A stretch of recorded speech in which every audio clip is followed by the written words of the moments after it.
Dear students, this is Praveen Kumar Agrawal from Management Department. Welcomes you in my today's lecture of Principles of Economics. In today's lecture, we will discuss upon the concept of monopoly competition. जैसा कि previous lecture में हमने perfect competition, इसके concept, इसके features और perfect competition में किसी भी परफेक्टली कॉम्पिटिटिव फर्म के प्राइस आउटपुट को किस तरीके से डिटरमाइन किया था या फिर उसके इक्विलिब्रियम को किस तरह से डिटरमाइन किया जाता है, इसके बारे में प्रॉपर डिस्कशन किया था। आज हम इम्परफेक्ट कंपटीशन के फर्स्ट फॉर्म को डिस्कस करेंगे, क्योंकि कंपटीशन के बेसिस पर हम मार्केट को दो पार्ट्स में डिवाइड करते हैं। The first one is perfect competition and second one is the imperfect competition. Imperfect competition में भी आपको तीन टाइप्स इसके डिस्कस करने हैं। The first one is the monopoly competition, second one is the oligopoly competition and third one is the monopolistic competition. तो आज के लेक्चर में हम इम्परफेक्ट कंपटीशन के फर्स्ट टाइप यानी कि मोनोपोली कंपटीशन के कॉन्सेप्ट को डिस्कस करेंगे।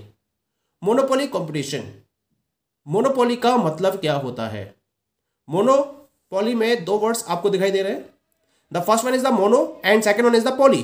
मोनो का मतलब होता है सिंगल और पॉली का मतलब होता है सेलर, यानी कि ये वो पर्टिकुलर मार्केट सिचुएशन होती है जहां केवल और केवल एक ही सेलर अवेलेबल होता है in reference of a particular commodity.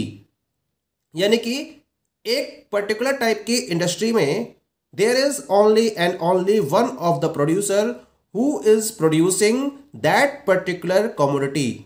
कोई कंपटीशन नहीं होता है इसका, ना ही कोई और कॉम्पिटिटिव फर्म होती है जो उस प्रोडक्ट को प्रोड्यूस कर रही होती है। उसके पास कोई ना कोई ऐसी टेक्निक होती है या हाई रिसोर्सेज की अवेलेबिलिटी होती है जिसके बेसिस पर केवल वही वो प्रोड्यूसर होता है जो उस पर्टिकुलर कमोडिटी को उस इंडस्ट्री के अंदर सेल कर रहा होता है, और इसका कोई भी क्लोज सब्स्टिट्यूट नहीं होता है। और यहां एंट्री के स्ट्रॉन्ग बैरियर्स होते हैं, यानी कि दूसरे जो प्रोड्यूसर्स हैं वो इस टाइप की इंडस्ट्री में एंटर नहीं कर सकते हैं।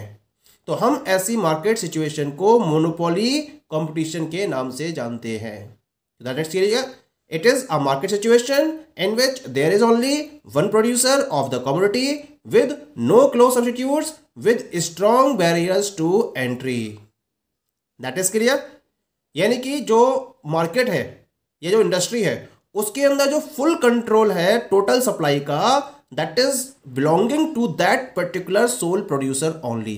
केवल और केवल उसी पर्टिकुलर सोल प्रोड्यूसर पर डिपेंड करता है कि टोटल मार्केट में वो किस तरीके से सप्लाई को फॉलो करेगा।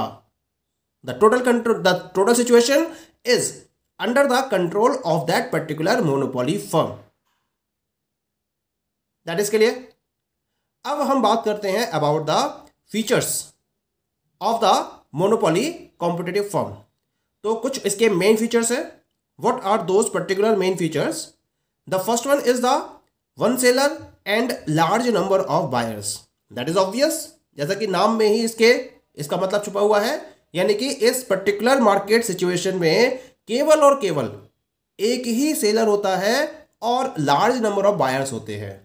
That is the single buyer, that is the single seller who is producing that particular commodity in that particular industry. This is the very first feature of the monopoly competition. Okay, now come to the second one. The second one is the restriction on the entry of new firms. What does that mean?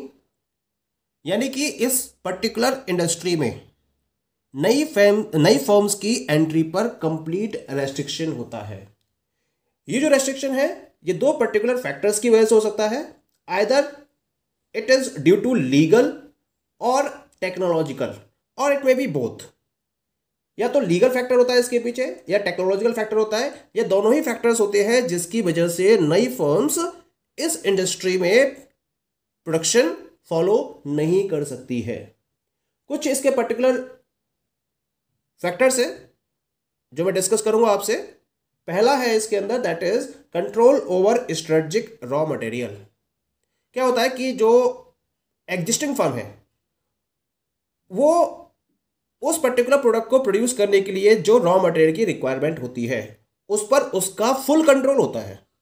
कोई और दूसरी firm अगर produce करना भी चाहे तो उसके लिए जो उसे रॉ मटेरियल चाहिए वो रॉ मटेरियल उसको इजीली अवेलेबल नहीं हो पाएगा, या कह सकते हैं अवेलेबल हो ही नहीं पाएगा, क्योंकि उस सिंगल फर्म का उस पर्टिकुलर रॉ मटेरियल पर फुल कंट्रोल होता है। या फिर क्या होता है, वो ऐसी टेक्निक डेवलप करती है और उस टेक्निक को डेवलप करने के बाद वो क्या करती है, उसको पेटेंट करा लेती है, उसका कॉपीराइट ले लेती है और एक लाइसेंस ले लेती है। और उस पर्टिकुलर कॉपीराइट या पेटेंट के बेसिस पर केवल और केवल वही फर्म क्या कर सकती है, उस पर्टिकुलर कमोडिटी को प्रोड्यूस कर सकती है। दूसरी फर्म अगर प्रोड्यूस करना भी चाहे तो उसके कॉपीराइट या फिर उसके पेटेंट की वजह से इसका प्रोडक्शन वो दूसरी फर्म फॉलो नहीं कर सकती, क्योंकि उसने कॉपीराइट के बेसिस पर दूसरी फर्म्स की एंट्री को क्या कर दिया, रेस्ट्रिक्ट कर दिया। एक ये भी रीजन होता है। इसके साथ साथ क्या होता है कि उस पर्टिकुलर इंडस्ट्री के अंदर जब वो यूनिट वर्क कर रही है तो हाई रिसोर्सेज को फॉलो करती है, यानी कि उसमें बहुत लार्ज स्केल पर इन्वेस्टमेंट चाहिए होता है, और वो फर्म क्या करती है, उस लार्ज स्केल इन्वेस्टमेंट के साथ में अपने प्रोडक्शन को फॉलो करती है। बाकी जो फर्म्स है वो उस लेवल पर प्रोडक्शन नहीं कर सकती, इसी वजह से भी क्या होता है कि वो उस पर्टिकुलर इंडस्ट्री के अंदर एंटर नहीं कर सकती है। कभी कभी क्या होता है, पब्लिक यूटिलिटीज के रेफरेंस में भी गवर्नमेंट क्या करती है, लीगल रेस्ट्रिक्शन लगा देती है, यानी कि पब्लिक को उसकी बेसिक नीड कंप्लीट करने के लिए डिफरेंट टाइप की कमोडिटीज की रिक्वायरमेंट होती है। और कभी कभी कुछ कमोडिटीज के रेफरेंस में गवर्नमेंट क्या करती है, केवल गवर्नमेंट अंडरटेकिंग को इसका लाइसेंस देती है और वही कंपनी क्या करती है, उस पर्टिकुलर इंडस्ट्री के अंदर प्रोडक्ट को प्रोड्यूस कर रही होती है। जैसे हम करंट एग्जाम्पल की बात करें तो रेलवेज इसका एक अच्छा एग्जाम्पल है।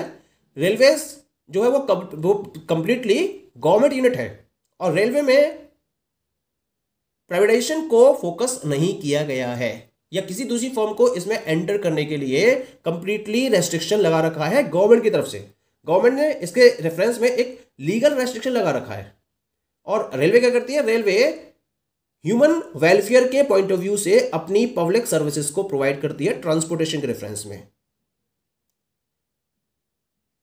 इसके साथ साथ कभी कभी क्या होता है कि मार्केट का साइज बहुत ज़्यादा स्मॉल होता है और उसमें लार्ज स्केल प्रोडक्शन को फॉलो करना that is a risk factor, और उस रिस्क फैक्टर को देखते हुए भी जो कुछ फर्म्स हैं वो उस पर्टिकुलर मार्केट में एंटर नहीं करना चाहती हैं। तो इसका मतलब क्या होगा, उस पर्टिकुलर फर्म की मोनोपोली क्रिएट हो जाती है। तो ये डिफरेंट रीजन्स हैं, जिन पर्टिकुलर रीजन्स की वजह से जो नई फर्म्स हैं वो उस पर्टिकुलर इंडस्ट्री के अंदर एंटर नहीं कर पाती हैं। Clear? Now the third feature is no close substitute. Monopoly competition में खास बात क्या होती है कि इनका कोई भी क्लोज सब्स्टिट्यूट अवेलेबल नहीं होता है। सब्स्टिट्यूट का मतलब आप उस पर्टिकुलर कमोडिटी के प्लेस पर कभी कभी क्या करते हो, दूसरी कमोडिटी को यूज कर लेते हो जो आपको सेम लेवल ऑफ सेटिस्फैक्शन या ऑलमोस्ट वही सेटिस्फैक्शन प्रोवाइड कर रही होती है। तो हम उस पर्टिकुलर कमोडिटी को फर्स्ट कमोडिटी की सब्स्टिट्यूट के नाम से जानते हैं। लेकिन मोनोपोली कंपटीशन के लिए कंडीशन है कि इसका कोई भी क्लोज सब्स्टिट्यूट अवेलेबल नहीं होना चाहिए। अगर क्लोज सब्स्टिट्यूट अवेलेबल है तो क्या मतलब होगा इसका, it means that it is not a monopoly competition. The monopoly competition is that competition where there is no close substitute available in reference of the commodity that is produced by that particular sole producer in the market. That is clear? Now, the next and the fourth one is that is full control over price. यानी कि इस particular sole producer का या monopolist का price के ऊपर full control होता है, क्योंकि वो सिंगल सेलर है मार्केट के अंदर। तो वो जिस पर्टिकुलर प्राइस पर चाहे उस प्राइस पर अपने प्रोडक्ट को सेल कर सकता है, क्योंकि टोटल मार्केट की जो सप्लाई है वो केवल और केवल उसी सोल प्रोड्यूसर के हैंड में होती है। That particular sole producer controls the entire supply of the market. इसका मतलब जो फर्म है और जो इंडस्ट्री है दोनों का सप्लाई कर्व क्या होगा, सेम होगा। और इस सप्लाई कर्व के सेम होने की वजह से the monopolist will be in a situation to control over the price of the product sold by him. इसका मतलब क्या होगा, जो मोनोपोलिस्ट है वो क्या होगा, that particular monopolist is known as the price maker rather than a price taker. जैसे परफेक्ट कंपटीशन था, परफेक्ट कंपटीशन में जितनी भी फर्म्स थी they were working as the price taker. Industry में मार्केट मैकेनिज्म के बेसिस पर जिस पर्टिकुलर प्राइस को डिसाइड किया गया था, उसी पर्टिकुलर प्राइस पर सारी परफेक्टली कॉम्पिटिटिव फर्म्स अपने प्रोडक्ट को सेल कर रही थी। लेकिन मोनोपोली कंपटीशन के केस में टोटल सप्लाई मोनोपोलिस्ट के कंट्रोल में होने की वजह से, ये मोनोपोलिस्ट क्या होता है, ये एक प्राइस मेकर होता है, ये प्राइस टेकर नहीं होता है, और उसे किसी भी पर्टिकुलर पॉइंट का कोई भी फियर नहीं होता है। वो अपने अकॉर्डिंग क्या कर सकता है, प्राइस को रेज कर सकता है, और ये डिपेंड करता है इलास्टिसिटी ऑफ डिमांड पर। जिस पर्टिकुलर मार्केट में उसे अपॉर्चुनिटीज ज्यादा दिखाई दे रहे होंगे, या जहां मार्केट मोर इलास्टिक होगा, वहां वो प्राइस कम भी कर सकता है, और जहां उसको मार्केट इन इलास्टिक दिखाई दे रहा होगा, उस पर्टिकुलर मार्केट में वो ज्यादा प्राइस में भी अपनी कमोडिटी को सेल कर सकता है। तो प्राइस ज्यादा होंगे या कम होंगे, ये डिपेंड करेगा मार्केट की इलास्टिसिटी ऑफ डिमांड पर। In this way the monopolist is having the full control over price. Okay, the last point is possibility of price discrimination. Monopoly competition के रेफरेंस में प्राइस में डिस्क्रिमिनेशन मतलब क्या होता है, डिफरेंशिएशन। प्राइस डिफरेंशिएशन पॉसिबल हो सकता है। जैसा कि मैंने अभी इससे पहले डिस्कस किया था कि जो प्राइस मोनोपोलिस्ट चाहे तो ज्यादा कर सकता है या उसी कमोडिटी के प्राइस को कम करके सेल कर सकता है, ये डिपेंड करता है मार्केट की इलास्टिसिटी पर। तो अगर मार्केट की, क्योंकि मार्केट की इलास्टिसिटी क्या होती है, अलग अलग होती है, अगर मोनोपोलिस्ट है तो वो डिफरेंट टाइप के मार्केट्स में ऑपरेट भी कर रहा होगा। ऐसा तो है नहीं कि वो एक ही मार्केट में अपने प्रोडक्ट को सेल कर रहा होगा। There will be different markets where the monopolist will be selling its product. अगर मार्केट्स की जो इलास्टिसिटी है वो अलग अलग होगी, तो उस केस में वो अलग अलग प्राइस पर भी अपने प्रोडक्ट को अपने प्रोडक्ट को सेल कर सकता है। यानी कि प्रोडक्ट सेम है, कमोडिटी सेम है, लेकिन उसके प्राइसेस डिफरेंट मार्केट्स में डिफरेंट हो सकते हैं according to the elasticity of demand. और इसके साथ साथ जो कंज्यूमर की इनकम है उस पर भी डिपेंड करता है कि वो अपने प्रोडक्ट को किस पर्टिकुलर सेगमेंट को कितने प्राइस में सेल करेगा। So it is totally depending upon the monopolist, और इसी वजह से वो अलग अलग प्राइस में सेम क्वांटिटी को अलग अलग मार्केट्स में सेल करने की पोजीशन में होता है।